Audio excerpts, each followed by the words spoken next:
The sun was sinking low over the endless plains when the lone rancher first heard her voice, a cry so raw it cut through the wind like a blade, and when he followed the sound beyond his cattle fence, he found her collapsed near a dry creek bed, her hands clutching her side as if the pain inside her was trying to tear its way out, her face streaked with dust and tears, and when she looked up at him, her dark eyes burned with both fear and pride as she whispered, "It hurts so much, I can't bear it."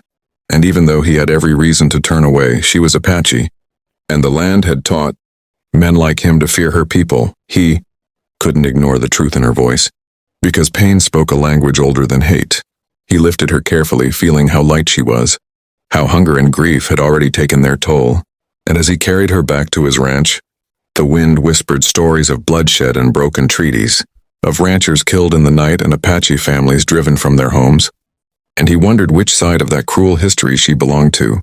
She told him her name was Naya, that she had been running for days after soldiers burned her village, that her mother had fallen and told her to live, and as she spoke, her strength faded until only silence remained. He laid her on his bed, cleaned her wounds with trembling hands, and for the first time in years, the ranch no longer felt empty. And as the fire crackled beside them, he realized this was not just the story of a wounded Apache girl or a lonely rancher. It was the beginning of a collision between two broken worlds. If you feel the weight of this moment, if stories like this move your heart, subscribe to the channel now, because this journey has only just begun. When Naya awoke, her first instinct was to reach for a weapon that was no longer there, her body tensing as she took in the unfamiliar walls, the smell of cooked meat, and the quiet presence of the rancher sitting near the door as if he feared she might vanish if he looked away, and though pain still gripped her side, something else stirred within her, confusion, because this man, raised to see her as an enemy, had chosen compassion over fear. She demanded to know why he saved her, and he answered simply that leaving her to die would have killed something inside him that was already hanging by a thread. As days passed, she healed slowly, and the space between them filled with stories instead of silence. He spoke of losing his wife to fever, of the ranch becoming his only reason to wake each morning, while she spoke of Apache songs, of her father teaching her to read the land, of a life that had been erased in smoke and gunfire. Yet outside the ranch, danger crept closer, soldiers searching for survivors, ranchers whispering of attacks, and Naya knew that her presence put him at risk. She tried to leave one night, forcing her wounded body to move, but the pain returned like fire, and when he found her collapsed again, she finally broke, sobbing that she was tired of running, tired of losing everyone she loved.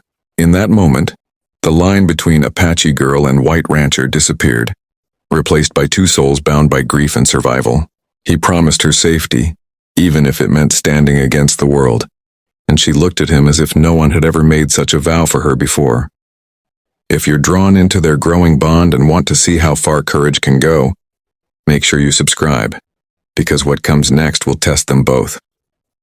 The sound of hooves shattered the fragile peace one morning, and Naya knew before the rancher did that the past had finally caught up with them, because soldiers don't ride with mercy in their eyes, and when they demanded to search the ranch, the air grew heavy with unspoken truths. Naya hid, trembling not from fear of death but from the certainty that her survival would cost him everything.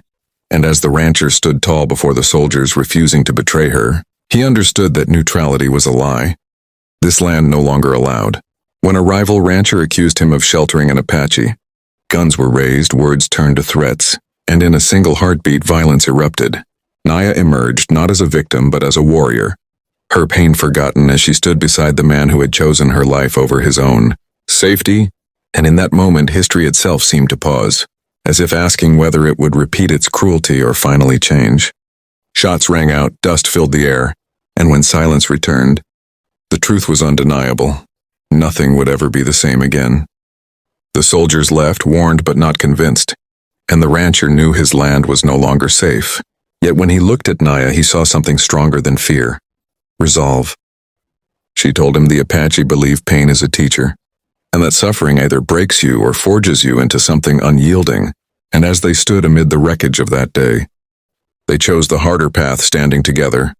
If this turning point has you holding your breath, don't forget to subscribe, because the final chapter brings consequences that will stay with You long after the story ends.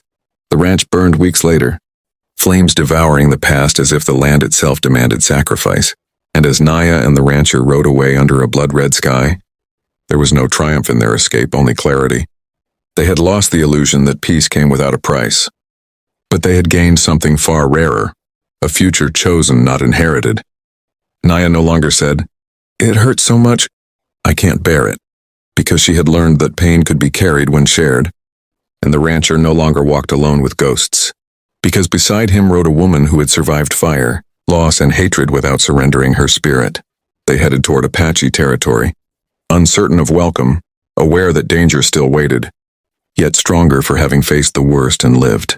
This was not a story of conquest or rescue. It was a story of humanity, of two lives crossing the harshest divide and refusing to let the world decide who they were allowed to love or protect.